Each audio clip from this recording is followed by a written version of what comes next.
have an emergency? Today on Rescue 911. Ruth and I were sitting in the living room here. She said, I heard something strange out back. Maybe you better see what it is. I turned on a flashlight, and it was a beautiful gold snake that was wrapped about 5 times around a raccoon that he had just killed. I was very startled. I mean, this was something different from the other animals. This I saw with my own eyes. Now, where the heck? What? It was right. She came out there with me just in time to see the tail of the snake disappear under the house. Ruth called 911, and the police said they don't handle snakes. Next, Rescue 911.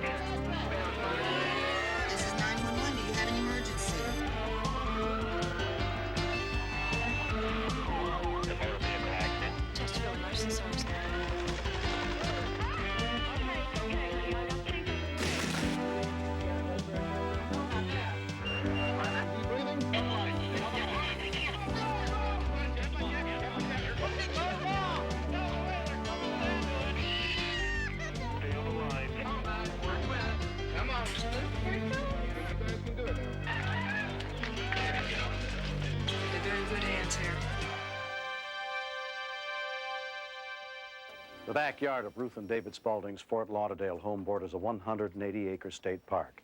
For years, they'd enjoyed watching the wild animals that flocked to the park. But the Spauldings never expected that one would become a house guest.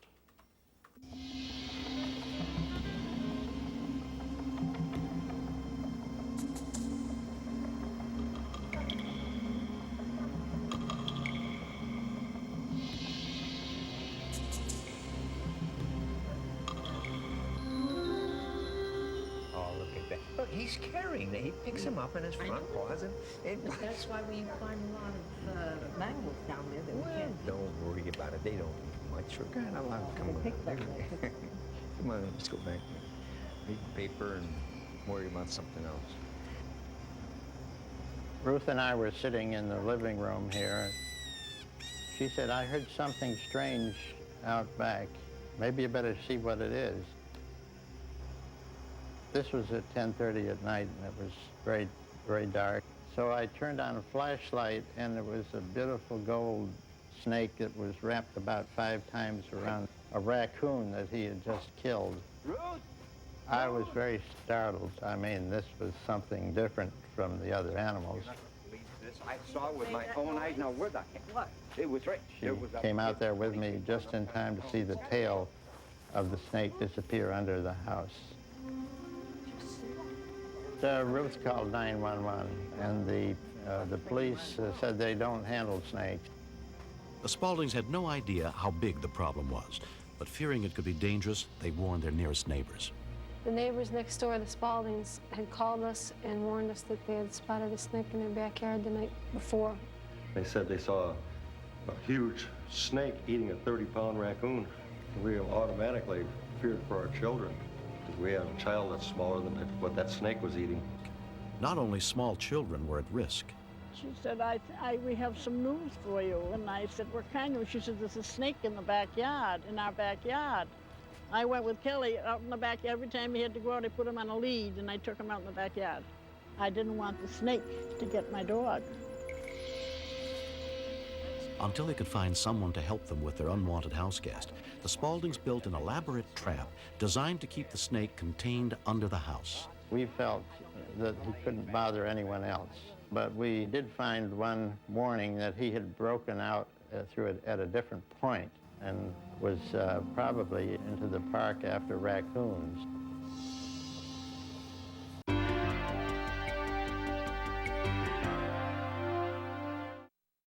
With America's finest paramedics and enter the chaotic world of street medicine, where courage and compassion is the name of the game. We do this thing together, I promise, okay? Watch Paramedics next on Discovery Health Channel.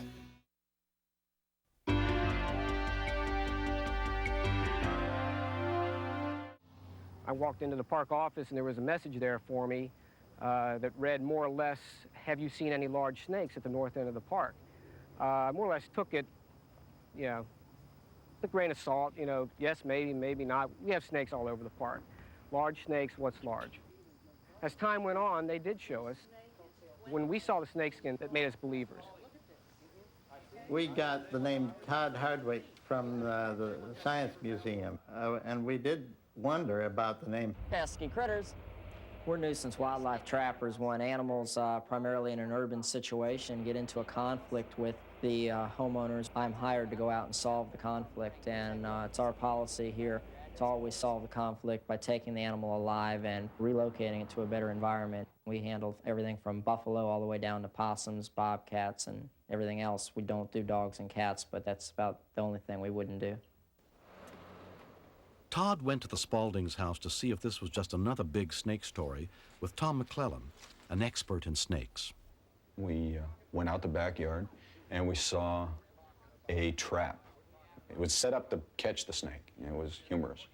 It was made out of 3/8-inch plywood, and for a snake of this size, just crawling in there and expanding its coils would have blown the sides right out of the cage.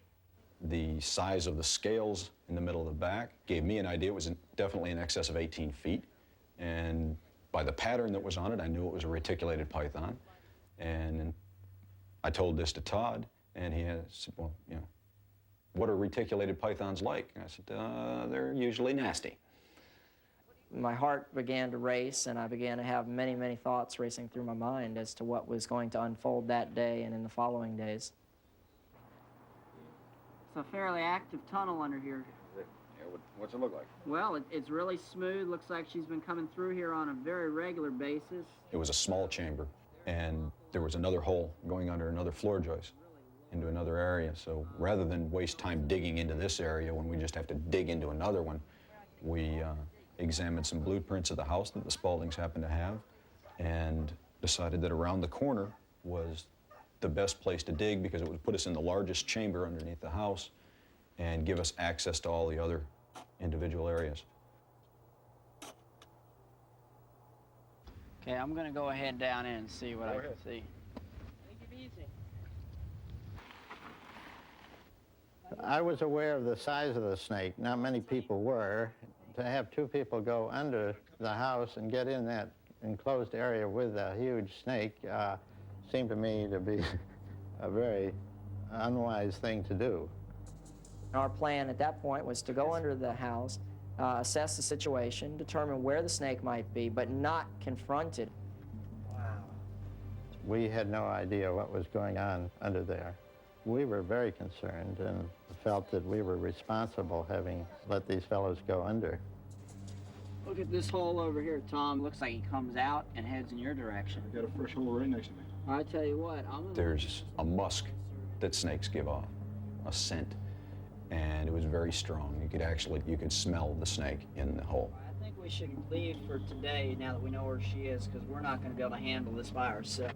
To go under the house and try and handle that animal alone would be idiotic, and two would be a little less idiotic, but still not smart. I look worried. She's in there, all right. Well, we were greatly relieved to see them come out, I can tell you. Tom and Todd had gotten an idea how big this problem was. They said they were going to get more help and come back the next day. That ought to hold until tomorrow morning. Make tracks before rush hour. When we continue. I was terrified of the thought that the second Tom's head appeared in that chamber, it would instinctively strike at him and he would take a strike in the face or in the throat. Cases call for extreme medicine. Tonight, Discovery Health Channel unfolds the unimaginable. In the most severe manifestation, it's also known as a lobster claw deformity. The unthinkable. His head could easily be lifted right up off. The unexpected. He's really got this weight of about a 6 to 7 year old. Where modern medicine gives extraordinary people a second chance at life. The fact that she survived is a complete miracle. It's an all-new Medical Incredible, tonight at 10 on Discovery Health Channel.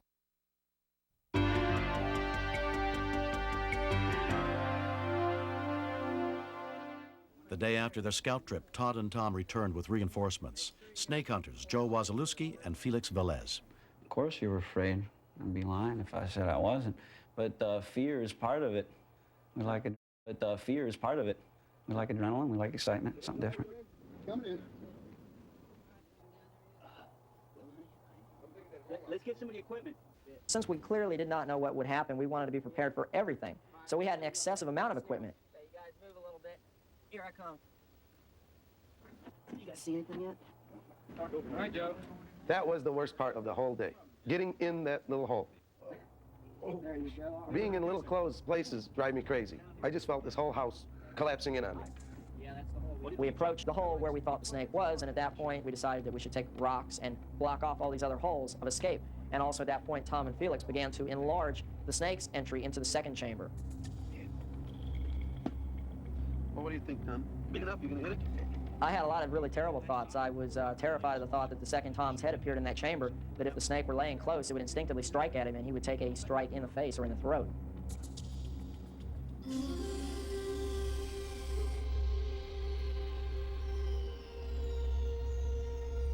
I got a visual. What do you got? Retech. How big? Big. A big snake. It was bigger than I thought it was. I knew it was over 18 feet just from looking at the skin, but you had to take a step back and look at this thing. It was an impressive animal. You got it? I immediately realized that the size of this snake and how far we were from the original hole, it was going to be impossible to wrestle that snake into a sleeping bag and drag him back out of that chamber the way we came in. Well, I'm getting out of here. So at that point, I suggested that myself and Joe, who was obviously the most claustrophobic at that time, we exit and look into the possibility of coming in from the other side where the snake was. Go over here and get from the front. Tom was explaining that he thought he saw light coming in. I'll show you where that is. Where's the other hole there, huh? If it comes at you, let me know. I'll pull you out by the legs, Tom. You'll be the first one I call. All right, pass me some of that stuff. Here. We left Tom and Felix there to keep their eye on the snake, and I was uneasy about that because I was worried that if the snake got hostile towards them, that it was just those two, which we never wanted just two people down there. So when we got out front, I was very anxious to dig that opening as fast as we could. And I was extremely nervous, not knowing what was going on down there with those two guys. It's great. This is the third hole now. Now, I'm not too thrilled about the first one, less thrilled about the second one, and I damn sure don't want to go in this one. Hang me down a little bit more. All right. Hang on. I need like one more foot. Can you guys hang me down a little more? Okay, I see her. Can you guys get her to come around to the right a little bit? And as I was lunging in to get it by the head, it occurred to me that my boots might slip off when these guys went to pull me out, and I would then be virtually tumbling in on the snake's lap. And the snake suddenly turned in a position to come up towards my face. And at that point, I had an opportunity to get the snare around his neck and cinched it up tight. I got him, pull! All right, I got you. He's got it! Go, go, go, go! Okay. What's the new? The crowd was screaming. People were tripping on themselves, retreating from where we were. They had been jockeying for position all morning and suddenly realized they didn't want to be up close. It had undoubtedly either been turned loose or it escaped. It's not the snake's fault for being under that house. The blame for that snake being loose rests solely on the person that either allowed it to escape or turned it loose. That's the person to blame for it. When it was all over, this snake story had a happy ending for everyone, but especially for Todd and his new roommate, Big Mama, a 21-foot, 250-pound python. Some of the fellows said they never had so much fun in a long time. When you're into snakes, I guess that's really the greatest thing, to be able to go under a house and get one. If I had one word to sum up the whole thing, I would say great, because I wouldn't have missed this for the world. I couldn't think of any place I would have rather been at that moment than under a house with that snake. We all should take first aid and CPR courses every year. By learning basic life-saving techniques, we might be able to save the life of someone we love. This series is dedicated to all the men and women who answer our calls for help and are there when we need them most. I'm William Shatner. Join us again next week for more true stories on Rescue 911.